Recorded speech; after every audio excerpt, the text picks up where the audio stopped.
Hello everyone, তোমরা দেখছো birds লাভার mushroom channel. এর আগে থেকেই তোমরা যারা মানে ইউটিউব ফ্যামিলি হয়ে আছো তারা এই দুটো জোড়াকে ভালো করেই চিনো, যে এই জোড়াটা আমার প্রথম জোড়া পাখির মধ্যে।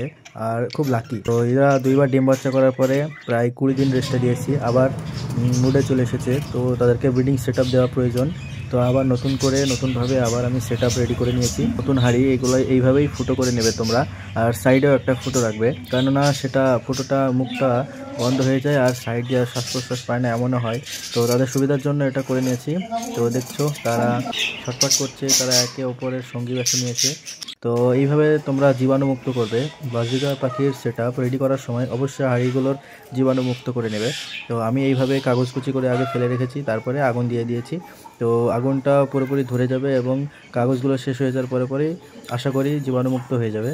তো তোমরাও এইভাবে চেষ্টা করবে। আমি এবার প্রথমেই করলাম, এর আগে দুইবার ডিম বাচ্চা করিয়েছি কিন্তু এরকম করিনি, এমনি পরিষ্কার করে দিয়েছিলাম। তো তোমরা ভালো লাগলে অবশ্যই ভিডিওটা লাইক করে দিও, আর তোমাদের উপকার যদি হয় অবশ্যই আমাকে কমেন্টে জানিও।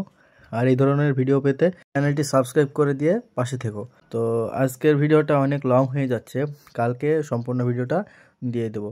তো দেখতেই পেলে তোমরা সবগুলোই পুড়ে গিয়েছে, কাগজ সব ছাই হয়ে পড়ে আছে দেখছো। এতক্ষণে হয়তো জীবাণু মুক্ত হয়ে গিয়েছে। তো এক্ষুনি সাথে সাথে হাঁড়িটা ঝোলাবো না, একটু ঠান্ডা হোক তখনই ঝুলিয়ে দেবো। আজকের ভিডিও এই পর্যন্ত, সবাই ভালো থেকো। কালকে এর পার্ট 2 ভিডিও আসতে চলেছে।